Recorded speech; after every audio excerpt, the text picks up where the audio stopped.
कांड सामने आया है। दरअसल राजकीय बालिका गृह में बहुत बड़ा कांड ये सामने आया है। दरअसल 57 लड़कियां कोरोना पॉजिटिव मिली हैं, जिसमें से 2 गर्भवती भी थीं। 57 को कोरोना, 2 नाबालिग लड़कियां प्रेग्नेंट मिली हैं। दोनों लड़कियों में एक HIV से भी संक्रमित पाई गई है। बड़ी खबर हम आपको कानपुर से बता रहे हैं। दोनों के घर में 8 माह का बच्चा भी पल रहा है। स्वरूप नगर का राजकीय बालिका गृह चर्चा में एक बार फिर से है। कोरोना संक्रमित 2 नाबालिग लड़कियां प्रेग्नेंट मिली हैं। इतना ही नहीं, एक दूसरी लड़की हेपेटाइटिस C से संक्रमित भी मिली है।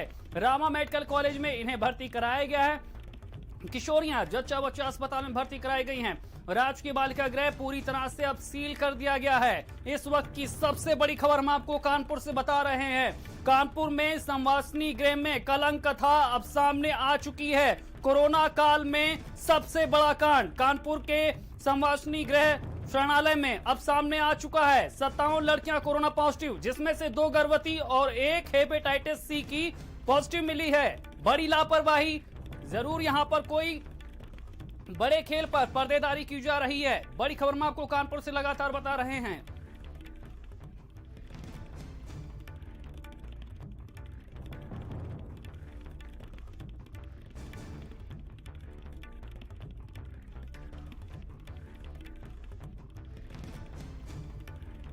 तो बड़ी खबर में आपको कानपुर से बता रहे हैं, जहां पर किस तरह से ये बड़ा कांड खुल के सामने आया है। और सवाल ये भी है कि जब कोरोना काल में गर्भवती महिलाओं को सुरक्षित रखने के तमाम गाइडलाइंस हैं, तब इतनी बड़ी लापरवाही कैसे हुई। इसी खबर पर ज्यादा जानकारी के साथ कानपुर से हमारे साथ संवाददाता अवनीश दीक्षित हमारे साथ जुड़ गए हैं। अवनीश, यहाँ पर जिस तरह से मामला सामने आया है, क्या माना जाए बहुत कुछ पर्दे के पीछे चल रहा था, जो जांच के बहाने अब सामने आ चुका है।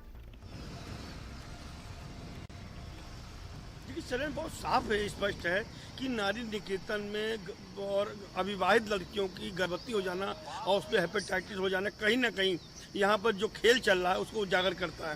पूरा नारी निकेतन की लड़कियाँ संक्रमित हो गई, जबकि लड़कियाँ वहाँ नारी निकेतन कहीं जाती नहीं थी। अगर कौन व्यक्ति थे, वो कौन तरीका था जो कोरोना नारी निकेतन तक आया और सभी लड़कियाँ संक्रमित हो गई।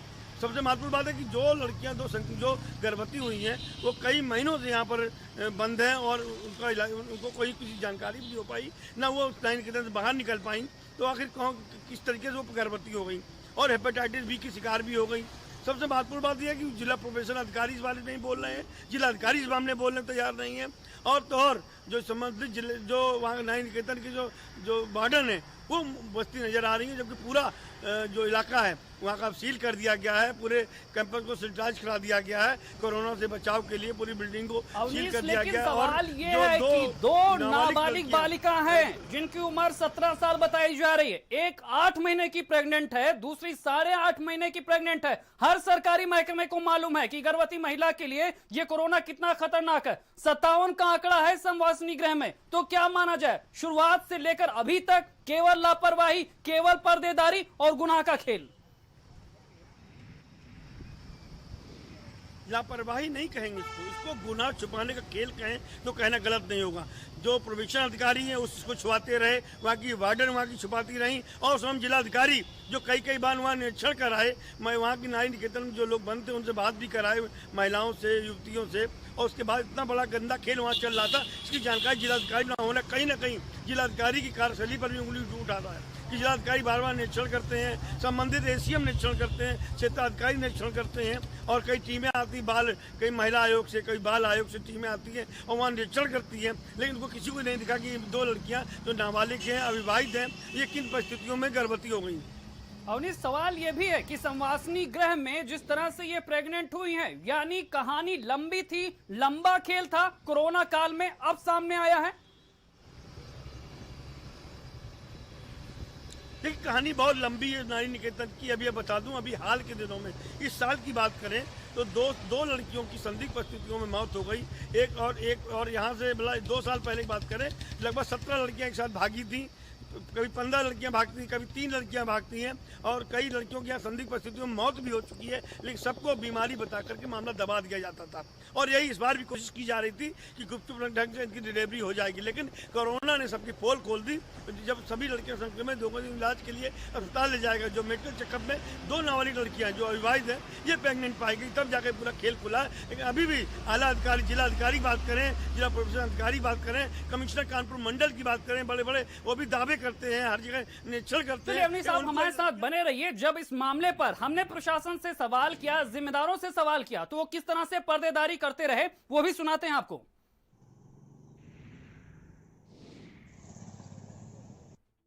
कितने लोग पकड़े गए थे यहाँ पे, कोरोना पॉजिटिव मिले थे यहाँ पे? 33। क्या सैनिटाइजर वगैरह हो रहा है यहाँ पे? अभी नहीं हुआ है। स्वास्थ्य टीम आई है। तो सब कुछ साफ है, लेकिन बावजूद इसके कुछ भी साफ करने की कोशिश नहीं की जा रही है। एक बार फिर आपको सुनाते हैं कि किस तरह से सब कुछ आंकड़ों में साफ है, लेकिन फिर भी पर्देदारी। सैनिटाइजर वगैरह हो रहा है यहाँ पे? अभी नहीं हुआ है। स्वास्थ्य टीम आई है।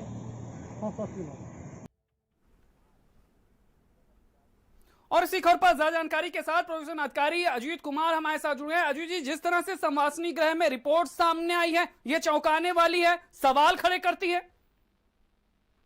नहीं, इस समय जो है पूरे विश्व में कोरोना का प्रभाव है और कहीं से भी जरा सा जरा होने से कोई भी व्यक्ति पॉजिटिव हो सकता है। जहां तक ये संवासनी गिरी की बात है तो 8 तारीख और 12 तारीख को 2 प्रेग्नेंट बालिकाओं को हाईलाइट हॉस्पिटल ले जाया गया था, जहां उनकी सुरक्षा के दृष्टिगत जो है हमारे कर्मचारी लगाए जाते हैं।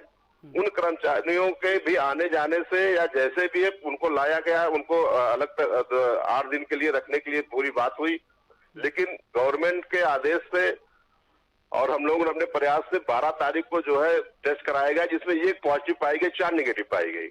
क्योंकि ये सिंपैथेटिक जो है थर्मल स्कैनर से डेली लोगों का थर्मल स्कैनर किया जाता था, कहीं से कोई लक्षण नहीं दिखाई पड़ रहा था क्योंकि हाई टेम्परेचर नहीं था। क्या कदम उठाए गए थे? अगर यहाँ पर इस तरह के आशंके थे तो क्या कदम उठाए गए थे? और क्या HIV यहाँ पर रिपोर्ट में आया है?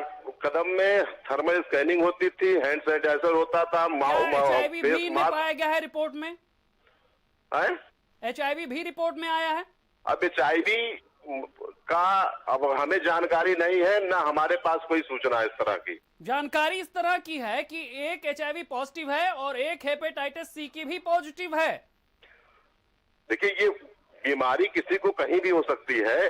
बाकी HIV वाली के बारे में भी मैं कुछ कहने से, जब तक उसकी फाइल सामने ना आए तब तक कुछ कहा नहीं जा सकता। अजीत जी, लेकिन ये बात कैसे तय हुई कि ये प्रेग्नेंट है? आखिर ये कैसे प्रेग्नेंट हुई, इनको लेकर कोई जानकारी मिल पाई? ऐसी संस्थाओं में 18 वर्ष से कम उम्र की ऐसी बालिकाएं आती हैं जो पॉक्सो एक्ट का मतलब ये हुआ कि जो अपने किसी बॉयफ्रेंड या इसके साथ के संपर्क में रहती हैं, जब वो पकड़ी जाती है, जब माँ बाप के साथ जाने से इनकार कर देती हैं, तो उनको यहाँ रखा जाता। तो ऐसी संभावना एकदम लगातार बनी रहेगी कि वो प्रेग्नेंट हो सकती हैं। चलिए अजीत जी, आप हमारे साथ बने रहिए। हमारे साथ अमिताभ आर्य यहाँ पर भी जुड़ गए हैं। अमिताभ वाजपेयी जी जुड़ गए हैं, आर्यनगर से हैं। अमिताभ जी, आपसे जानना चाहेंगे, जिस तरह से ये मामला सामने आया है, ये क्या सवाल खड़े नहीं करता व्यवस्था पर और बड़े काले खेल पर? ये बड़ी गंभीर बात है। पहले भी इसी सुधार गृह में लड़कियों ने सुसाइड भी किया है, जांचें हुई, लेकिन हमेशा दोषी पकड़े नहीं गए। हमेशा से वहां पर बड़े खेल होते रहे हैं और इस बार ये घटना बड़ी है जब एक ही सुधार गृह में 58 बच्चियों को इस कोरोना पाया गया है। तो कौन आया, कौन गया, कैसे संक्रमण फैला, ये महत्वपूर्ण विषय है। इस पर गंभीरता से जांच होनी चाहिए और दोषियों को सजा मिलनी चाहिए। अमिताभ जी, खास बात यह भी है कि इसमें से 2 प्रेग्नेंट है और उसमें से एक की रिपोर्ट HIV पॉजिटिव और एक की हेपेटाइटिस C पॉजिटिव बताई जा रही है। तो क्या यहाँ पर खतरा जानबूझ के नहीं मोल लिया गया, दूसरों के लिए भी खतरा पैदा किया गया और बहुत कुछ पर्देदारी करने की कोशिश की जा रही? तो वहाँ किया ही जाता, पहले भी घटनाएं हुई है। जब वहाँ पे सुसाइड केस हुआ था तो हम लोग पार्टी का डेलीगेशन गया था, वो किसी को वहाँ के अंदर ही जानकारी देते नहीं है और वहाँ पर कुछ भी खेल होते रहते, आरोप प्रत्यारोप हमेशा हुए हैं, लेकिन कभी जांच नहीं होती गंभीरता से। सरकार पर्देदारी करती है उसमें। आप भी जनप्रतिनिधि हैं यहाँ पर, अब आपकी तरफ से क्या कदम उठाया जाएगा कि सच आपके सामने आए? हम लोग सरकार से मांग करेंगे। फिलहाल तो चूंकि 7 दिन से मैं एक ही जगह पे धरने पे बैठा हुआ हूँ पानी की मांग को लेकर के। देखिए हम लोग इस लड़ाई को लड़ेंगे क्योंकि ये घटना बार बार हो रही है और बहुत गंभीर हो रही है। हम अपनी पार्टी फोरम पे इसको सरकार तक पहुंचाने का काम करेंगे, जरूरत पड़ेगी तो आंदोलन की तरफ अमिताभ जी जाएंगे। और अजय जी, आप दोनों का बहुत बहुत शुक्रिया। और हमारे साथ अवनीश दीक्षित लगातार बने हुए। अवनीश, प्रशासन कुछ भी कहे, प्रतिनिधि कुछ भी कहे, लेकिन प्रश्न अभी भी है कि संवासनी गृह में सिस्टम किस तरह का था, खेल किस तरह का है और आखिर पर्देदारी कैसी है। देखिए, संवासनी गृह शुरू से विवादों में रहा है और यहाँ पर ये कहा जाए कि ये जीता जाता कब्रिस्तान है युवतियों का, तो कहना गलत नहीं होगा। साल में 2-3 युवतियों की मौत निश्चित होती है, संदिग्ध होती है, जब और जांच में आखिरी में आता है बीमार थी।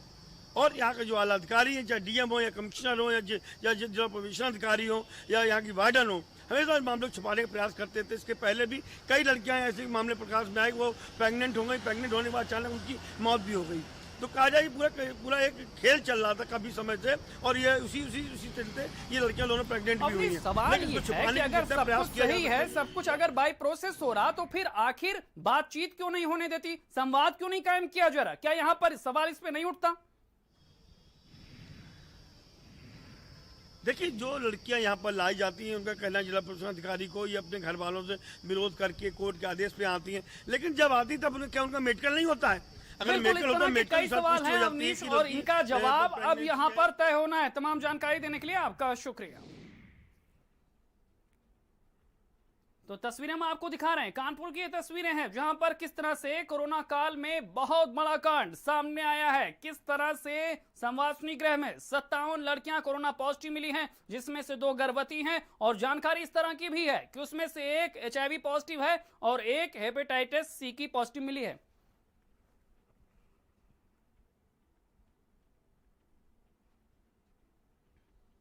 तो कानपुर से हम आपको ये बड़ी खबर बता रहे हैं जहां पर राजकीय बालिका गृह में ये कांड सामने आया है। 57 लड़कियां कोरोना पॉजिटिव मिली हैं, जिसमें से 2 गर्भवती हैं।